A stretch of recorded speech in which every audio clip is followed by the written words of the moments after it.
اعوذ باللہ من الشیطان الرجیم بسم اللہ الرحمن الرحیم السلام علیکم ورحمۃ اللہ وبرکاتہ۔ میرے عزیز بھائیو بہنوں اور بچوں، اللہ پاک سے دعا ہے اللہ پاک سب کو بہترین اور اچھی صحت عطا فرمائے، اور جو کوئی بیمار ہے اللہ پاک سب کو اپنی رحمت سے بہترین شفا یابی عطا فرمائے، آمین ثم آمین۔ تو چلتے ہیں اپنی آج کی ویڈیو کی طرف۔ میرے عزیز بھائیو، ام المومنین اما حضرت عائشہ رضی اللہ تعالی عنہا سے روایت ہے، جس کا مفہوم کچھ یوں ہے کہ رسول اللہ صلی اللہ علیہ وآلہ وسلم نے انہیں یہ دعا سکھائی، جس کا مفہوم کم بیش یہ بنتا ہے: اے اللہ، میں تجھ سے ہر قسم کی خیر مانگتا ہوں، جلدی ملنے والی اور دیر سے ملنے والی، یا دنیا کی اور آخرت کی، وہ بھی جس کا مجھے علم ہے اور وہ بھی جس کا مجھے علم نہیں۔ اے اللہ، میں ہر قسم کے شر سے تیری پناہ میں آتا ہوں،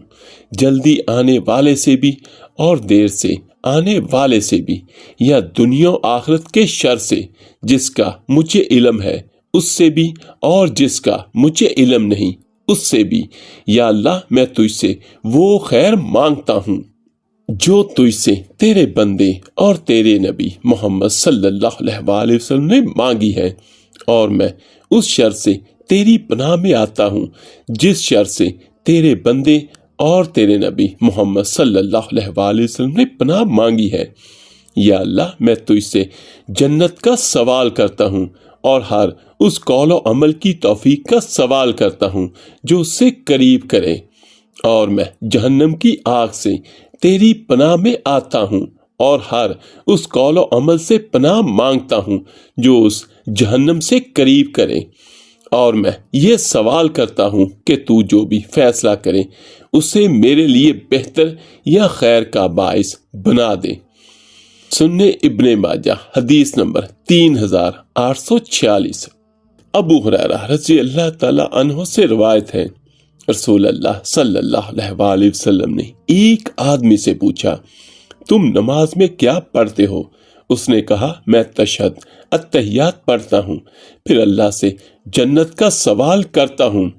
اور جہنم کی آگ سے اس کی پناہ مانگتا ہوں۔ قسم ہے اللہ کی، مجھے آپ جیسی یا حضرت معاذ رضی اللہ تعالی عنہ جیسی گنگناہٹ نہیں آتی۔ نبی کریم صلی اللہ علیہ وآلہ وسلم نے فرمایا، ہم بھی انہی دونوں کے بارے میں گنگناتے سوال کرتے ہیں۔ سنن ابن ماجہ حدیث نمبر 3847۔ حضرت اوس بن اسماعیل بجلی رحم اللہ سے روایت ہے، انہوں نے رسول اللہ صلی اللہ علیہ وآلہ وسلم کی ظاہری وفات کے بعد حضرت ابو بکر رضی اللہ تعالی عنہ کو یہ فرماتے سنا،